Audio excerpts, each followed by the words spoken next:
महामती श्री प्राणनाथ जी का प्रागट्य महोत्सव हम मना रहे हैं। प्राणनाथ, जब नाम उच्चारण करते हैं ना प्राणनाथ, तो नाम उच्चारण करने से कहो तो हमारे दिल के अंदर, हमारे दिमाग के अंदर, हमारे गुण इंद्रिय के अंदर कहो, हमारे अंतस्करण के अंदर कहो, हमारे रोम रोम के अंदर एक एनर्जी सी आ जाती है, एक उत्साह, एक उमंग, एक दिल की धड़कन जिसको कहते हैं ना, वो अपने आप धड़कने लगती है। क्यों? क्योंकि प्राणनाथ हम सबको नहीं कहते हैं, और प्राणनाथ सबको कहा भी नहीं जा सकता है। जो प्राणों के नाथ है, जो जीव की जीवन जी है, जो उस्तवार है, जो जीवन के आधार स्वरूप है, जो हमारे सर्वस्व है, उन प्राणों के नाथ को ही हम प्राणनाथ कह सकते हैं। अन्य कोई साधारण व्यक्ति, संत, महंत या गुरुजन को हम प्राणनाथ नहीं कह सकते हैं। देखो, ब्रह्म सृष्टि को भी परमहंस कहा, ब्रह्म सृष्टि को भी कहो तो उनको ब्रह्म मुनि कहा, उनको पूर्व ऋषि कहा, उनको मोमिन कहा, ब्रह्म आत्मा कहा। लेकिन जब किलकिला नदी के तीर पर आकर के जब परमहंसों की जमात लेकर के, ब्रह्म सृष्टि की जमात लेकर के धामधनी आकर के विराजमान हुए, तो स्वामी श्री लालदास जी महाराज जी ने क्या कहा? परमहंसों के भी शिरोमणि शिरताज स्वयं आकर के विराजमान हुए हैं। जो प्राणनाथ स्वयं, हमारा लक्ष्य जो अक्षरातीत परम धाम, और उस परम धाम के अंदर 25 पक्ष और 25 पक्ष के भी अंदर कहो हमारा जो नीज घर श्री रंग महल, और श्री रंग महल जो 9 भौम 10वीं चांदनी, और 9 भौम के अंदर भी प्रथम भौम, और प्रथम भौम के अंदर भी जब धाम दरवाजा के अंदर जाएंगे, रसोई हवेली को पार करके जाएंगे, और जब मूल मिलावा के अंदर प्रवेश करते तो उस मूल मिलावा के अंदर कंचन रंग के सिंहासन पर जो हमारे प्राण पिया कहो, हमारे शुभान कहो, हमारे हक कहो, हमारे सुल्तान कहो, हमारे साजन कहो, और क्या क्या कहा सिंधी भाषा में, सिपरी कहो, हमारे सजन कहो, जो धाम दुल्हा विराजमान है, श्री राज श्री ठकुरानी जी, वो ही सिंहासन में विराजमान धामधनी स्वयं धाम दुल्हा, वो इस धरती पर, इस मृत्यु लोक के अंदर या हमारे जैसा है, क्योंकि कोई भी अवतारी पुरुष भी आता है तो उसको भी पर्दे में ही आना पड़ता, इस तन के अंदर ही को प्रवेश होकर के आकर के लीला करनी होती है। लीला करने के लिए इस तन का आधार लेना पड़ता है, क्योंकि परम धाम की तो एक कंकरी उड़ावे 14 तबक कहा है, तो स्वयं स्वरूप जो नूर का है वो कैसे इस धरती के ऊपर आ सकता है। इसीलिए इस तन का आधार लेते हैं। तो वही धामधनी, धाम दुल्हा जो सिंहासन पर विराजमान है, जो स्वयं प्रकाशति यश राज का श्री राजी महाराज, वही प्राणनाथ के रूप में कहो, वही ठकुरानी जी स्वयं श्यामा महारानी आलादनी शक्ति धामधनी श्री सदगुरु महाराज धनी श्री देवचंद्र जी महाराज के रूप में इस धरती के ऊपर प्रकट हुए हैं। और जैसे आपने वितक के अंदर श्रवण किया कि अजा जिले के माटी का पुतला बना दिया था, और पुतले के अंदर क्या कर दिया था? खुदा ने अपनी रूह को फूंक दिया था। जब खुदा ने रूह को फूंक दिया तो अजाजिल ने तो माटी का पुतला देखा, लेकिन धनी ने कहा अब ये माटी का पुतला नहीं रहा, खुदा ने कहा इसके अंदर मैंने अपनी रूह फूंकी है, इसलिए तुम इनको सेजदा करो। उसी तरह से जो केशव राय के घर प्रकट हुए, जो धन बाई के घर में प्रकट हुए, जन्म नहीं होता अवतारी पुरुष का कभी। कोई अवतार जब इस धरती के ऊपर आता है, चाहे राम अवतार हो, चाहे कृष्ण अवतार हो, चाहे वामन अवतार हो, चाहे मत्स्य अवतार हो, चाहे वराह अवतार हो, चाहे कुर्म अवतार हो, वो भी कभी गर्भ से जन्म नहीं लेता है। तो अक्षरादित्य क्या मां के गर्भ से प्रकट होंगे क्या? उनका जन्मदिन हम मना रहे हैं क्या? कभी बोल नहीं सकते। जन्मदिन हमारे और आपके जैसे साधारण व्यक्ति का होता है। धाम धनी का तो प्राकट्य हुआ था। तभी लालदास जी महाराज जी ने अपनी चौपाई के अंदर कहा, संमत 1775 प्रगटे धनी श्री धाम का। इंद्रावती जी प्रकट हुई नहीं कहा, श्री महराज ठाकुर प्रकट हुए नहीं कहा। तब तो नामकरण हो चुका था ना महराज ठाकुर। लालदास जी महाराज तो जानते थे ना कि महराज ठाकुर है, जानते थे ना धन भाई और केशव राय के पुत्र हैं। नहीं कहा, इंद्रावती नहीं कहा, महामती प्रकट हुई नहीं कहा। क्या कहा? प्रगटे धनी श्री धाम का। क्योंकि स्वयं अगर आपने शक्ति नगर के अंदर की बीतक प्रागट्य दिन की श्रवण की होगी तो पता चला होगा कि धनबाई के घर में एक साधारण रूप में, कहो सामान्य रूप में प्रकट भी नहीं हुए थे। कितने अनुभव थे धनबाई के, कितने भाग्य थे, कितने पुण्य थे, कितने संचित कर्म थे। और धनबाई ने कितने प्रकार की तपस्या की और ब्रह्म स्वरूप स्वयं ब्राह्मण के वेश में आकर के किस तरह से मंत्र दे करके गए थे और उस मंत्र को साधने के बाद किस तरह से व्रज रास लीला का अनुभव करने लगी थी धनबाई। और फिर अंतिम समय में कहो स्वयं नूरी स्वरूप में दर्शन दे करके कैसे सूर्य के रूप में रथ में विराजमान होकर के एक स्वरूप प्रकट होकर के फिर वही स्वरूप किशोर स्वरूप बाल स्वरूप में आकर के कैसे धनबाई की गोद में विराजमान यानी कि लेट गए थे लीला करने के लिए। फिर जैसे ब्रजमंडल के अंदर यशोदा माता के ऊपर पर्दा डाल दिया था विश्व ब्रह्मांड के दर्शन कराने के बाद योग माया आड़ी आ गई, वैसे धनबाई और कहो तो यहाँ केशव राय उनके ऊपर भी पर्दा पड़ गया तो अपने पुत्र के रूप में लालन पालन करने लगे।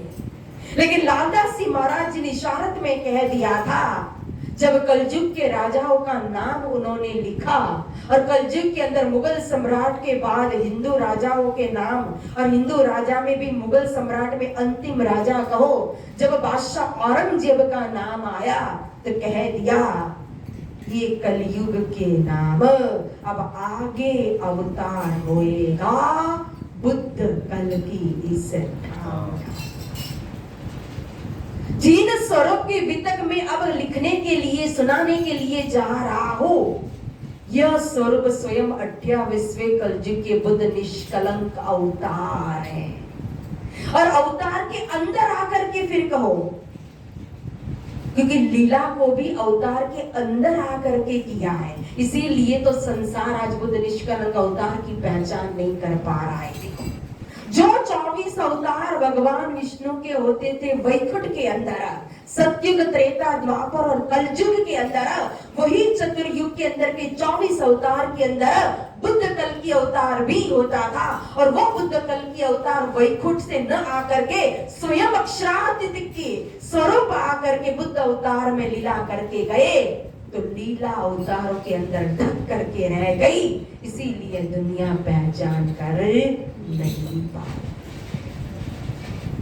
लेकिन जिनके ताले मिले दिखे अल्लाह कला, जिनकी 81 सीढ़ी की कहो भक्ति पूरी हो गई, जिन्होंने ब्रह्मा विष्णु महेश की भक्ति को पूर्ण कर लिया, जिसने नवदा भक्ति को पूर्ण कर लिया, जिसने 82वें पक्ष की भक्ति को पूर्ण कर लिया, जिसने 83वीं सीढ़ी की कहो भक्ति को पूर्ण कर लिया, तब उनके भाग्य उदय होते हैं तारतम के लिए। अगर उसके पहले तारतम मिल गया तो तारतम तो जपने लगेंगे, लेकिन पूर्ण स्वरूप में अक्षरादित्य की पूर्ण ब्रह्म से न्यारे वो परमात्मा की धाम धनी की पहचान नहीं हो पाती, तो फिर अन्य छूट नहीं पाता है, इसलिए किसी का दोष नहीं है। लेकिन जिस दिन उस जीव की वो भक्ति पूर्ण हो जाती है तो समस्त देवी देवता कहो, ब्रह्मा विष्णु महेश कहो, समस्त शक्ति, जिन जिन शक्तियों को, जिन जिन देवी देवताओं को मानते हैं, वो आशीर्वाद देते कब आप आगे जाइए, प्रमोशन करवा देते हैं। और तब फिर तारतम की पूर्ण पहचान लेकर के धाम धनी के चरणों में वो जीव जो है वो पवित्र आत्मा के रूप में समर्पित हो जाता है। और इन्हीं स्वरूप के अंदर पांचों शक्ति, मैंने जैसे कहा नहीं कि अजाजल ने जो माटी का पुतला बनाया था उसके अंदर खुदा ने अपनी रूह फूंक दी, उसी प्रकार से कहो तो यहाँ स्वयं अक्षरादित्य ने अपने कार्य कराने के लिए श्री मरु राजा का जी, श्री महराज ठाकुर का तन, उनके ऊपर आकर के विराजमान होने वाली श्री इंद्रावती जी की वासना, और उन्हीं के अंदर स्वयं श्री धनी जी को जोश, आत्म दुल्हीन, नूर, हुक्म और अक्षर भगवान की बुद्धि, ये पांचों मिल ये पांचों शक्ति से कहो उनको संपन्न कर दिया।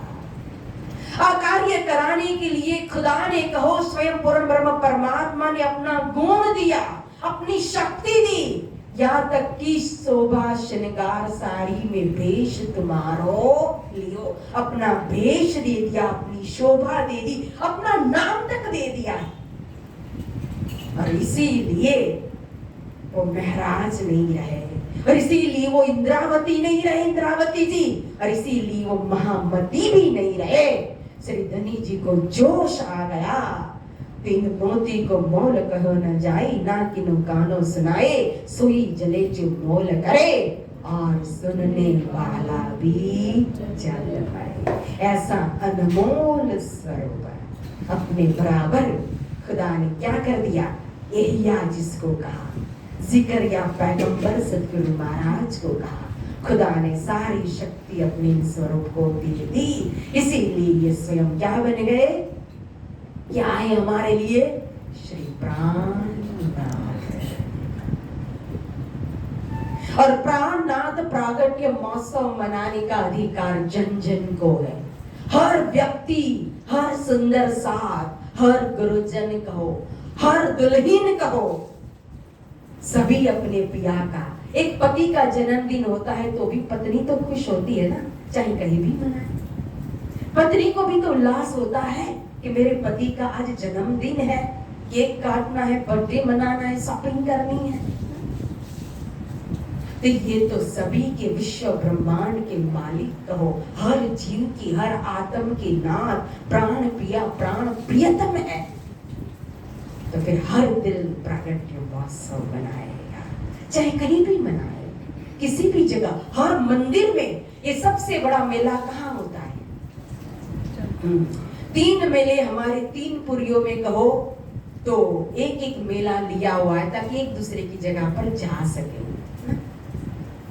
तो सदगुरु महाराज का प्रागट्य श्री 5 पद्मावतीपुरी धाम में मनाया जाता है।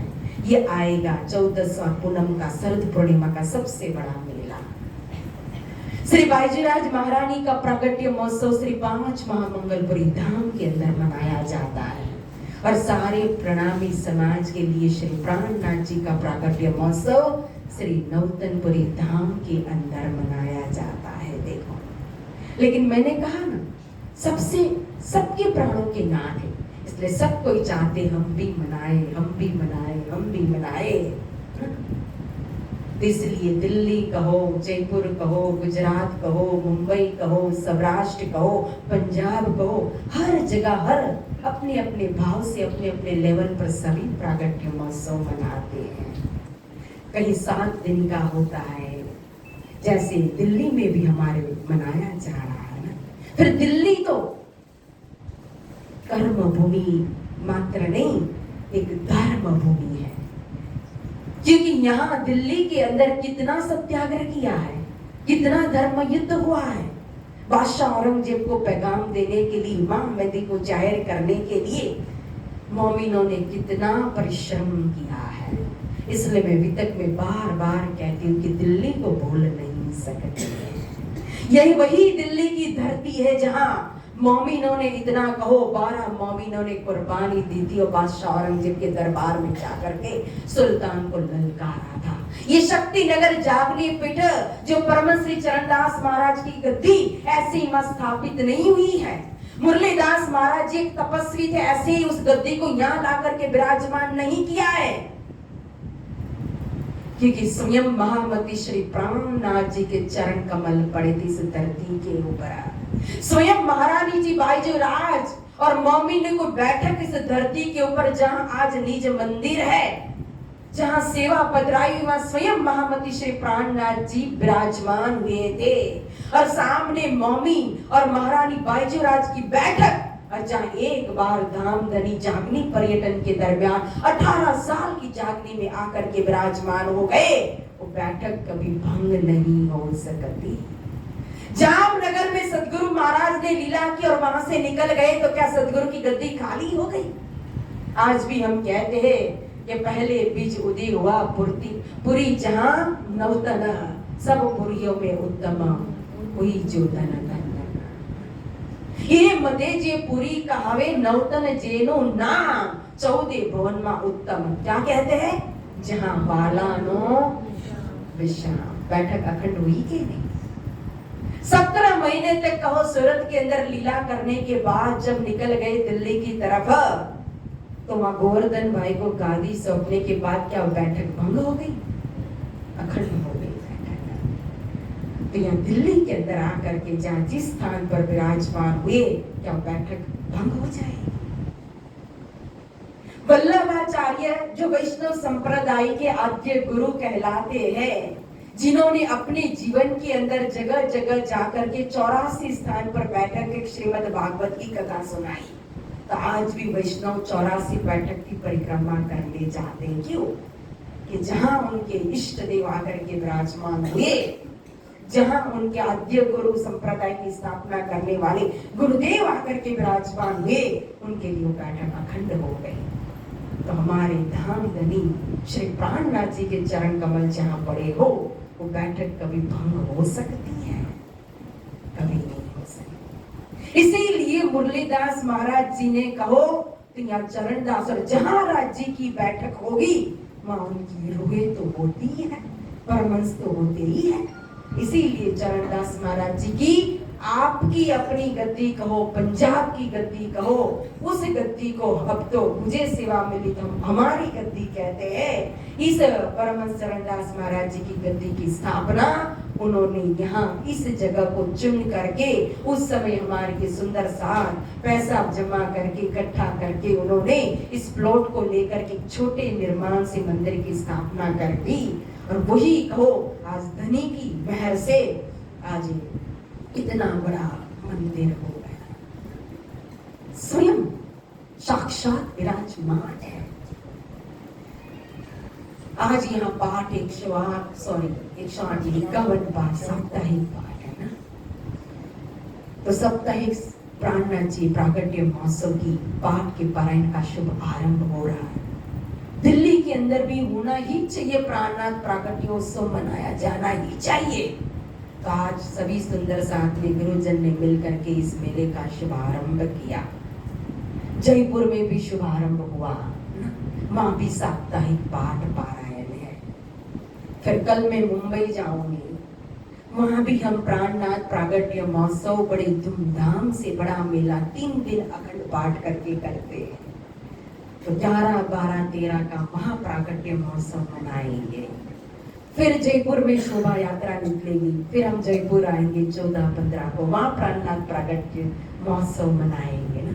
मैंने कहा ना, एक दिन नहीं, मात्र 7 दिन नहीं, हमारा तो हर दिन कहो दिल के अंदर धनी का प्राकट्य महोत्सव, वो उत्सव, वो उमंग हमारे दिल के अंदर हमेशा कायम कायम रहना चाहिए। क्योंकि धनी एक के नहीं है, किसी व्यक्ति के नहीं है, एक कोई संस्था के नहीं है, ये किसके हैं? सारे जीव मात्र विश्व ब्रह्मांड के सबके प्राणों के नाथ प्राणनाथ है।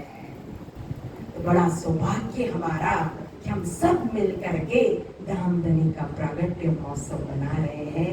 साप्ताहिक 51 पाठ पारायण के रूप में कहो, भजन संध्या के रूप में कहो, अन्य कार्यक्रमों के रूप में, श्रीमद् वाणी की चर्चा के माध्यम से, सत्संग के माध्यम से और इस पाठ पारायण के अंदर आप बड़े प्रेम से पढ़ना, एक दुल्हन बन करके पिया से बातें करते हुए, एक भी चौपाई, एक भी अक्षर न छूटे, उस आनंद के साथ, बड़े भाव के साथ कि इस यज्ञ को आप आहुति देते जाना और 7 दिन में एक परंपरा होती, उस हिसाब से संपन्न भी करेंगे।